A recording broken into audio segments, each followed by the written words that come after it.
My Forex Funds, Search Trader, True Forex Funds, Skilled Funded Traders, The Funded Trader, Fund Engineer, Fortuna Traders, Funded Friends, Funds for Traders, Karma Prop Traders, Smart Prop Trader. These are just some of the prop firms that have closed in the last 2 to 3 years. Hello everyone and welcome to another video. So this one will be on the topic of why are all of the prop firms closing down? What is happening? So recently we haven't really seen a lot of them closing down, but we haven't either seen any new ones popping up. So the space has kind of stagnated. I want to get to the bottom of this. I want to explain what is happening. I want to teach you guys how the prop firm space operates, how everything works, so that you know which prop firms you should pick, and maybe I can build you some confidence so that you can actually take some of these challenges and increase your trading capital. The first point I have is on the topic,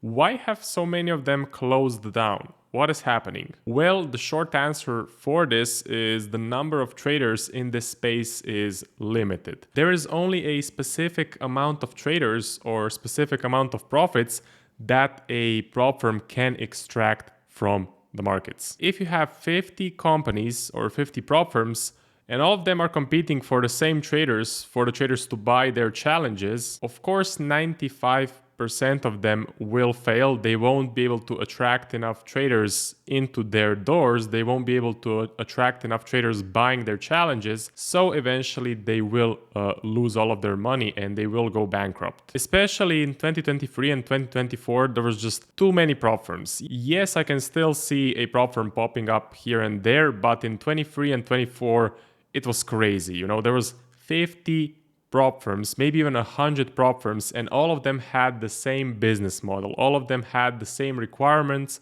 same profit targets. The only way that these 50 to 100 prop firms stayed competitive was through pricing. Okay, so FTMO had a price of, let's say, 500 euros for a 100k account, and then the smaller prop firms would try to undercut that price. So maybe like 400, 350, 300, maybe even 250 for a 100k account. And that was their only way to stay competitive. So all of them had two phases.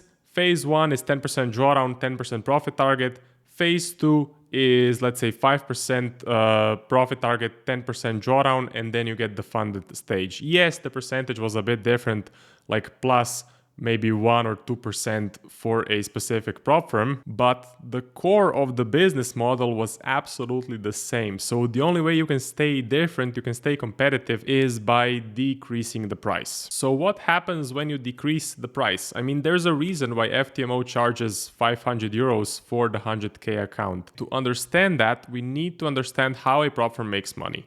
So a prop firm makes money from the failed challenge fees. I think most people know this by now. So 2 or 3 years ago, it used to be that they told you they were giving you real capital and that you were trading demo accounts, but that the money was real. Now we all know it's pretty fake, and on most websites, they kind of say it's a simulated trading environment. Prop firms are similar to a casino. They want you to lose. Okay, they make all of their profits from the failed challenge fees. They don't copy almost any of their profitable traders. The income that they make from copying actual profitable traders is minimal. Okay, so the biggest sums of money come from the failed challenge fees. And also, when you actually make money on the accounts, when you do become a funded trader and you make money, you get paid straight from the failed challenge fees. So you get paid straight out of the prop firm's pockets. That's why FTMO charges 500 euros for a 100k account.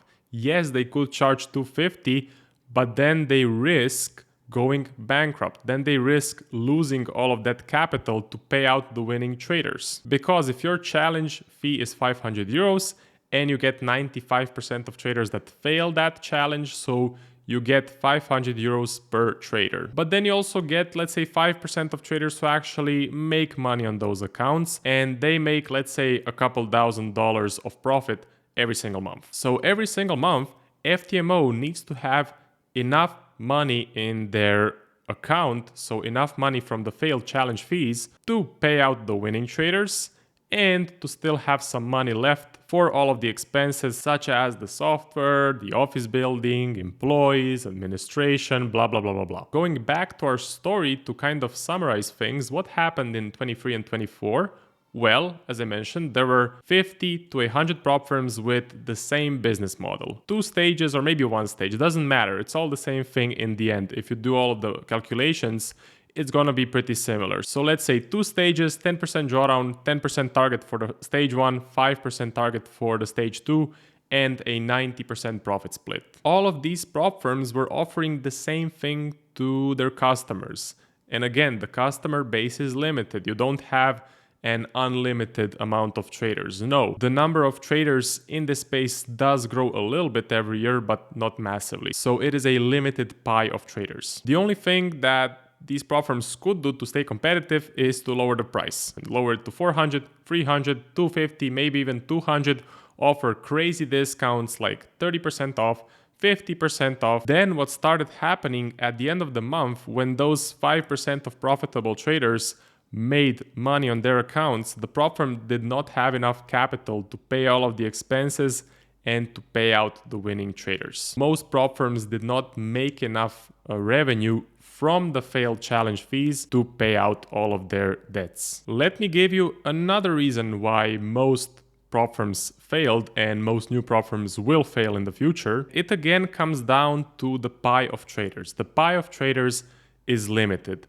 So let's say you operate for 2 to 3 years. Most traders know about your prop firm by now, and you have for sure gotten some profitable traders on your platform, and every single month they're making profits. So every single month you have bills you need to pay. But the amount of new traders coming in and failing the challenges goes down, okay? It drastically goes down. The first few months are great. You know, you're a new prop firm, you have strong marketing, you offer huge discounts, you promise the world to traders, but that eventually goes down. The interest goes down, the hype goes down, and now you start earning less and less income from failed challenge fees every single month. So you see where I'm getting at? So every single month your income goes down, but you still have those profitable traders on your platform, and every single month they're making profits, every single month they are requesting payouts, but every single month you have less and less revenue from the failed challenge fees to pay out the winning traders. So that's the second reason why the prop firm business is so unsustainable. Again, the first reason is most prop firms are selling the same product but just at a different price, and then they lower that price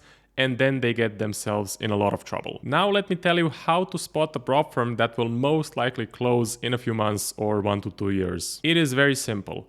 If a new prop firm comes out and their business model or their product that they're offering to traders is exactly the same as the biggest players in the game, I'm talking about FTMO and the 5%ers, then they just don't have anything unique to offer to traders and to attract traders to their platform. Yes, they may have a cheaper price, but that doesn't end well. So I would only go with a new prop firm if there is a unique feature, a unique product that they are selling that is super attractive and much better than the competitors. Most new prop firms are not gonna do that. They're gonna take the easy route, just copy FTMO, paste, sell, go out of business. Is the prop firm space over? Is the prop firm space doomed? I think what happened in 23 and 24 was definitely needed to clean up the space.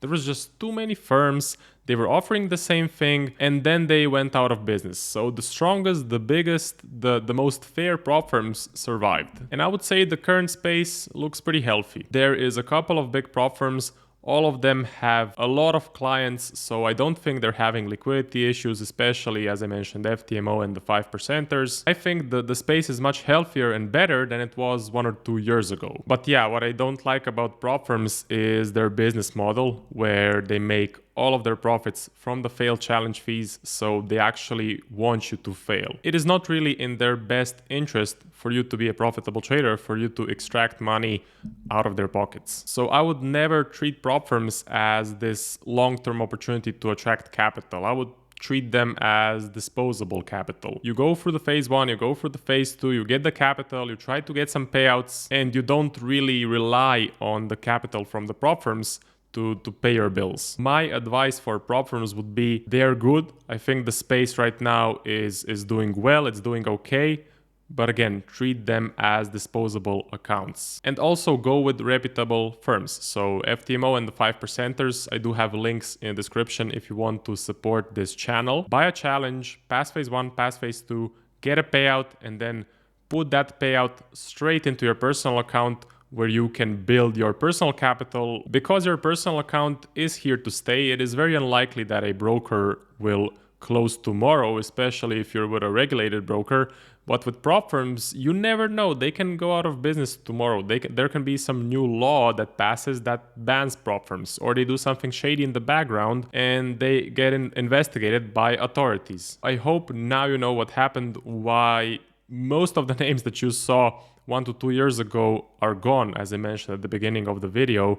Like 80 or 90% of the prop firms that were very popular have now closed their doors. They had issues with liquidity and they're gone. Also, if you guys want to check out something different, definitely take a look at Darwin X Zero. With Darwin X Zero, you can have a long-term focus on attracting capital. They give you real money, they give you real capital, they connect you with investors, but you get a lower profit split, so it's 15% compared to 90%, and it takes longer to build a track record to get allocations and to get investor capital. But it's worth it because they are regulated. You can be sure that they will be here in the long term. You can build a nice steady track record and you can approach trading the right way, which is looking at trading on a 10-year period instead of a, let's say, 1-year period. Thank you guys very much for watching, and if I missed any prop firms that went down at the beginning of the video, make sure you put the names in the comments. I'm interested to see which ones I missed. I will see you guys in the next one.